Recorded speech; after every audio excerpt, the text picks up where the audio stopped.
This video is brought to you by John Robson Guitar Tuition. If you enjoy the content, please consider supporting the channel by enrolling on a course, purchasing some guitar lessons or a t-shirt, or you can join my Patreon. Now, on with the show. Hello chaps, welcome once again to John Robson Guitar Tuition. As always, I do hope you're well. Now then, take a look at this little list of songs that's scrolling past at the side of the screen there and tell me what you think they all have in common. And the more astute amongst you will possibly realise that they all use the same scale as their basis, or the same type of scale as their basis. All of these songs are either wholly or at least in part based on something called the Aeolian mode. And you could say that this is the scale of classic rock. If you're being uncharitable, you might just call it the scale of dad rock. Anyway, coming up next, there's a short solo where I'm kind of doing my thing with the Aeolian mode, and then a bit of an explanation about what's going on in order to kind of turn your regular blues scale pentatonic boxes into something that is more kind of Aeolian mode in nature. Here it is.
Okay, let's take a look at what we got here then, starting as always with the chord sequence. Here it is. You can see it goes D minor to A minor, then B flat, C, back to D minor. We then go to G minor and back to D minor. Then we have B flat major 7th, going to an A minor, which brings us nicely back round to the D minor again to start all over again.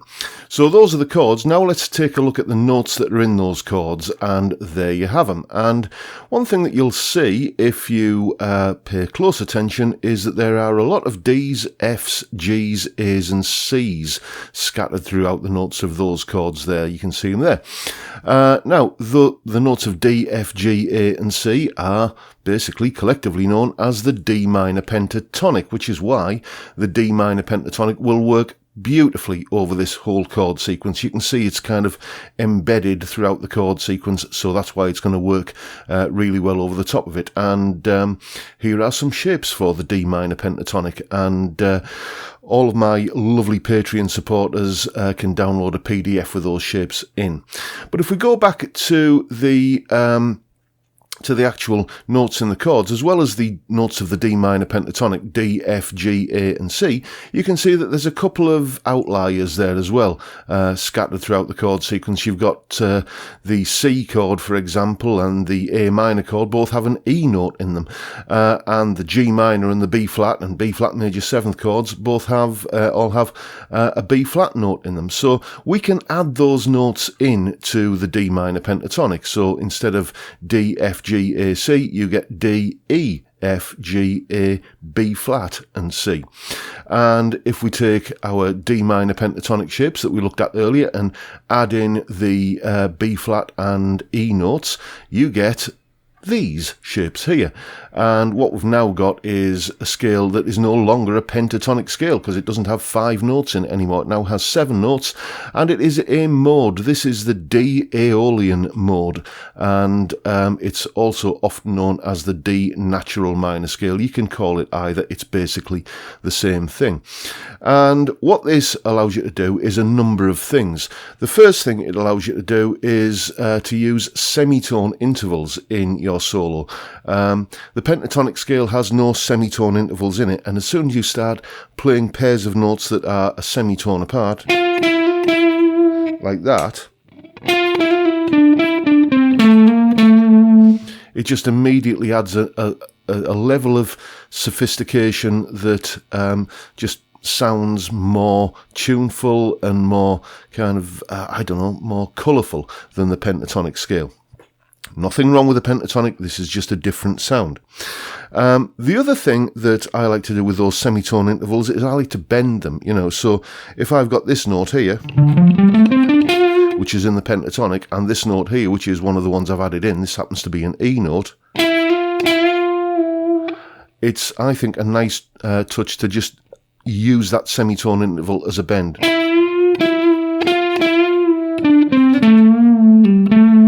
Like that, again, adds colour to proceedings.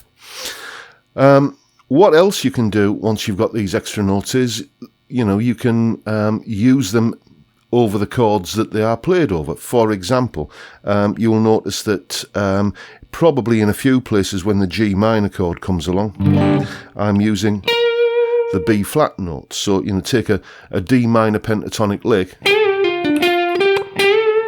like that, and then when I'm going to use that same lick over the G minor chord, or maybe do that via the bend,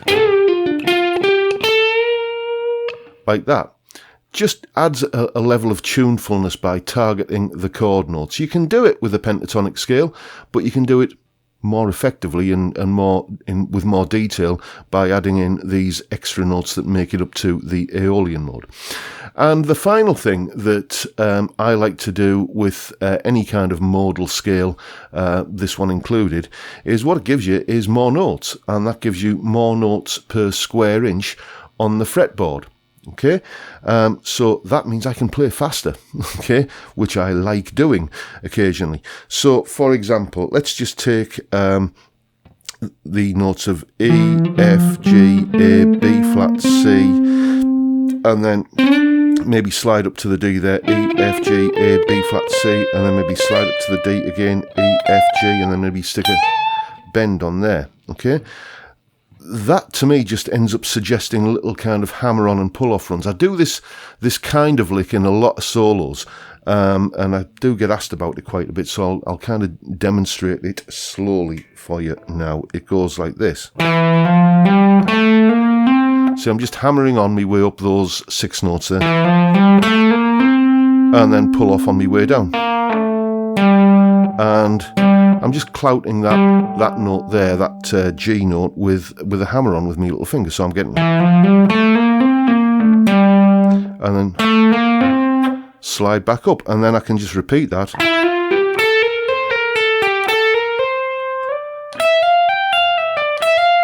like that, and just kind of go up through the octaves. Here it all is strung together.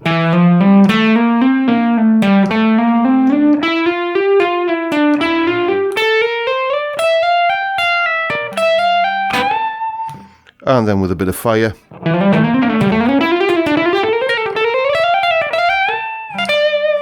I use that kind of lick a lot in my solos because I just find it falls nicely under the fingers.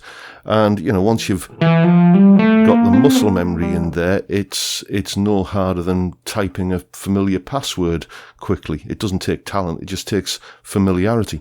So there you go. That is the D natural minor scale, or just the natural minor scale, in this case in the key of D minor, also known as the D Aeolian mode, or the Aeolian mode in the key of D minor. And that's how I use it. And as always, there is a full tab for that solo, along with that little clip there you saw of me kind of demonstrating and explaining the scale, and a jam track to play along with. It's all up on my Patreon page. There's the address right there, link in the description. As a special thank you for all of the wonderful people who support me on Patreon. Thank you, chaps. Very, very much appreciated. I can't tell you how much I am grateful to you for all of that. And that is pretty much it for today. I hope you've enjoyed the video, found it useful in some way, and if you have, please hit the subscribe button and the notification bell. I will just mention as well that there is a new product on sale downstairs in the description. These kind of Saturday videos that I do where I just jam a bit of a solo and then explain what's going on, I've bundled it all together into something called the Jam Bundle. It's 25 quid and you get a dozen solos all tabbed out, explained, backing tracks, etc, etc. Again, link in the description to that. If you support me on Patreon, don't bother, because you've already got access to all of that stuff anyway as part of your Patreon membership. But if you're just looking to kind of make a one-off purchase and you're not wanting the regular commitment of a monthly Patreon thing, then this might be for you, so check it out. As I say, link is in the description, along with all of the other ways that you can help me keep the lights on around here and support the channel. Thank you in advance if you're already doing that, and thank you so much, I should say, if you're already doing that, and thank you in advance if you're thinking of doing it. Much appreciated. And with that, I'll bid you all a good day and say thank you for watching. Thank you for your time. Stay well, folks. Stay safe, and above all, stay sane. Bye for now.